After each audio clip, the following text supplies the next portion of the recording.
అందరికీ నమస్కారం. ఈ రోజు మనం అధ్యాయం 2 అయిన గీతాసారం ప్రారంభించబోతున్నాం. గీతాసారంలో మొట్టమొదటిగా ఆ శ్రీకృష్ణ భగవానుడు మాట్లాడబోతున్నాడు.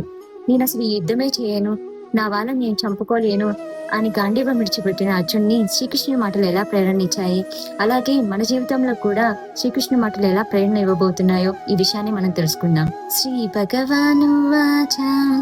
ముందు శ్లోకాల్లో అర్జున ఉవాచ, సంజయ ఉవాచ అని సంబోధించబడి ఉంది. కానీ ఇక్కడ శ్రీకృష్ణ ఉవాచ అని సంబోధించలేదు, శ్రీ భగవాను ఉవాచ అని సంబోధించారు. అంటే సాక్షాత్తుగా ఆ భగవంతుడే మాట్లాడుతున్నాడు. భగవద్గీత మనకి జీవుడు అంటే ఎవరో తెలుపుతుంది, భగవంతుడు ఎవరో తెలుపుతుంది. అసలు ఈ భగవంతుడు ఎవరు? భగవంతునికి ముఖ్యంగా 6 పరిపూర్ణ లక్షణాలు ఉంటాయట. ఇటువంటి చెడు లక్షణాలు లేని వారిని భగవంతుడు అంటారు. ఇప్పుడు మనం ఆ 6 పరిపూర్ణ లక్షణాలు ఏంటో తెలుసుకుందామా? మొట్టమొదటిగా భగవంతునికి సకల సౌందర్యం ఉంటుందట. శ్రీకృష్ణుని మన్మధుడు చూసినా కూడా కళ్ళు తిరిగి పడిపోతారట, అంతటి సౌందర్యం ఉందట ఆయనకి. అందుకే ఆయన్ని మదన మోహనుడు అని పిలుస్తారు. అలాగే భగవంతునికి సకల బలం ఉంటుందట. శ్రీకృష్ణుడు గోవర్ధన పర్వతాన్ని తన ఎడమ చేతి చిటికెన వేలుతో లేపాడు. అంటే మీకు అర్థమవుతుంది కదా ఎంతటి బలం ఉందో ఆయనకి. అలాగే సకల ఐశ్వర్యం ఉంటుందట. ఈ ప్రపంచంలో మీకు కోట్లుంటే కరోడ్పతి అంటారు, లక్షలుంటే లక్షాధిపతి అంటారు, కానీ భగవంతుని మాత్రం లక్ష్మీపతి అని అంటారు. ఎందుకంటే సకల ఐశ్వర్యాలకి నిలయమే ఆయనట.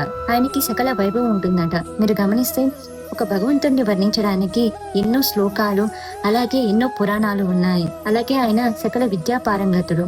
మీరు ఇక్కడ గమనిస్తే కురుక్షేత్ర యుద్ధం జరగక ముందు అర్జునుడు అడిగిన ఒక చిన్న ప్రశ్నకి ఆ భగవంతుడు జీవులకి కావలసిన మొత్తం జ్ఞానాన్ని అందించాడు.